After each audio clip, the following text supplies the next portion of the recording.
Hello and welcome to another episode of ShowHammer. This is the show where we take a classic piece of television from history and we take a look at it. Today we're continuing our foray into the classic series of Doctor Who with another look at one of the first series, William Hartnell Doctor episodes.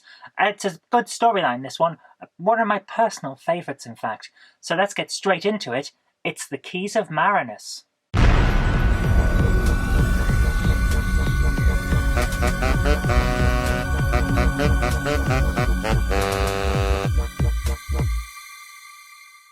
The Keys of Marinus is the point where the Hartnell era begins looking like the classic Doctor Who that everyone remembers.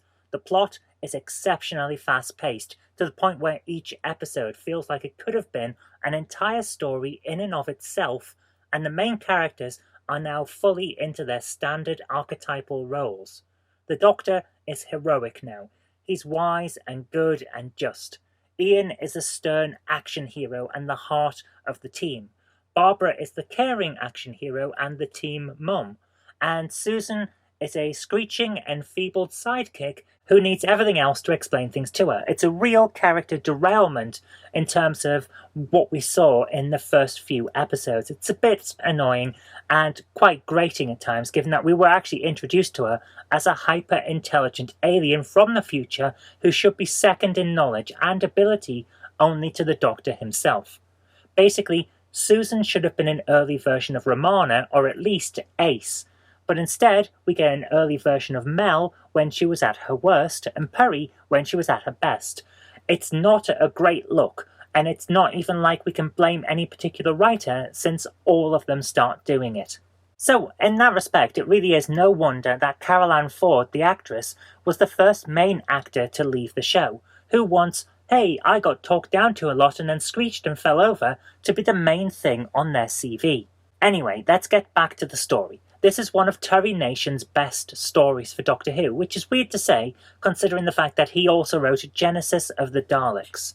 Here, we have a 7-part adventure that sees the TARDIS crew flitting from place to place on an alien planet to collect some electronic keys in order to defeat some alien invaders. Each location they visit has a different problem to solve, a different culture to interact with, and a different biome, which is very nice and counters the standard sci-fi trope of each planet being entirely one biome. And yeah, I'm looking at you there, Star Wars. As I said earlier, each episode of the story could easily have been a story in and of itself. The investigation of the Glass Beach Island surrounded by an acid sea in episode 1 was really cool, and I could have easily have enjoyed an episode or two just investigating what could have caused such an outlandish situation to occur. There's a wonderful episode where Jacqueline Hill as Barbara gets a chance to actually do some acting. Amazing, I know. She's the only one who isn't mind-controlled in this episode, and thus she's the only one who can see that the opulent city where your dreams come true is actually a rotting hellhole controlled by brains in jars. She gets to be the hero and save the day, which is really nice. It's just a shame that the monsters that she goes up against look like they were thrown together at the last minute because the production team forgot that there were any aliens in that episode. I wasn't as big a fan of the "oh dear, we're all trapped in the cold" episode, because this felt like a rehash of the 2 episodes from the Daleks that we could have all skipped over without actually missing any of the plot. Here, Barbara is stuck in a cabin with a guy who is clearly a sex offender, and it gets very uncomfortable. It's really well shot, it's really well acted, really well directed, and the set is very nice, but that's all the good I can say about it because the subject matter is just so unpleasant. It comes out of left field, especially when, as we've mentioned in previous episodes, at this point, Doctor Who is still a children's show, so that's weird. The less said about the cave that looks like it's made from polystyrene and masking tape, the better. Basically, this is the weak point for the story, and it's a filler episode. Thankfully, though, it's only 1 episode, so we can get back onto better stuff straight after it. So, once that's over with, we have the episodes where Ian is arrested and convicted of murder before his trial has even begun, which leads the Doctor to having to mount a last-ditch defense of his friend just to stop him from being given the death penalty. These 2 episodes are the strongest of the lot, and they are fantastic. The ending episode, it's not all that great after the excellence of the previous 2 parts, to be honest with you. The scuba aliens try to pull a trick straight from the Big Bad Wolf's playbook. by dressing up as the guy who sent the TARDIS crew off on their adventures. But they're fooling nobody because the TARDIS crew, A, aren't a bunch of utter morons, and B, have actually met the guy that this guy is pretending to be before. In the end, Ian is able to engineer a situation where the aliens ensure their own destruction and everyone escapes without any harm. It's a satisfying conclusion, but it could have done with being given time to breathe and develop. That's true of most of the plot lines of the story, to be honest with you, because, as I said earlier, each of these could have been a storyline onto themselves, rather than just episodes in an overarching story. But the end result is that we've got a fast-paced, ever-changing story that goes outside the usual format for the show and presents us with something great. I thoroughly enjoyed this one, and it's a shame that we didn't see anything else like it for quite some time.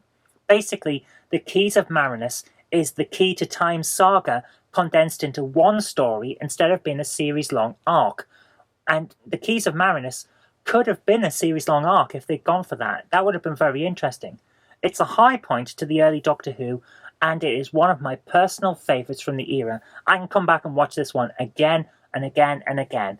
And despite the fact that it has a filler episode, I still feel it's strong enough and well done enough to grant 5 out of 5 TARDISes.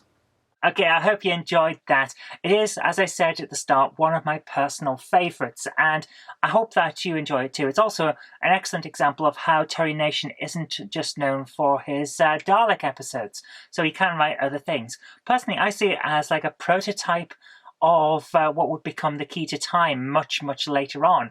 And it shows that the Hartnell era wasn't just monsters and running away from things and having arguments with the crew. He could also do these rather thought-provoking stories from time to time, which is actually very nice. And it adequately demonstrates that the story and the show as a whole is expanding to cover more of a range of what it can actually do. So I think that's really good, and I hope you enjoyed it too. If you did, remember to click that like button, share this with your friends so that they'll know some good shows when they see them, and do subscribe for future videos because there will be more in the future. But until next time, I've been Zoe Kirk-Robinson, you've been watching ShowHammer, and I'll see you next time. If you liked today's video, please consider supporting me on Patreon. And an extra special thanks goes out to Chief89 and Tepic. Thank you.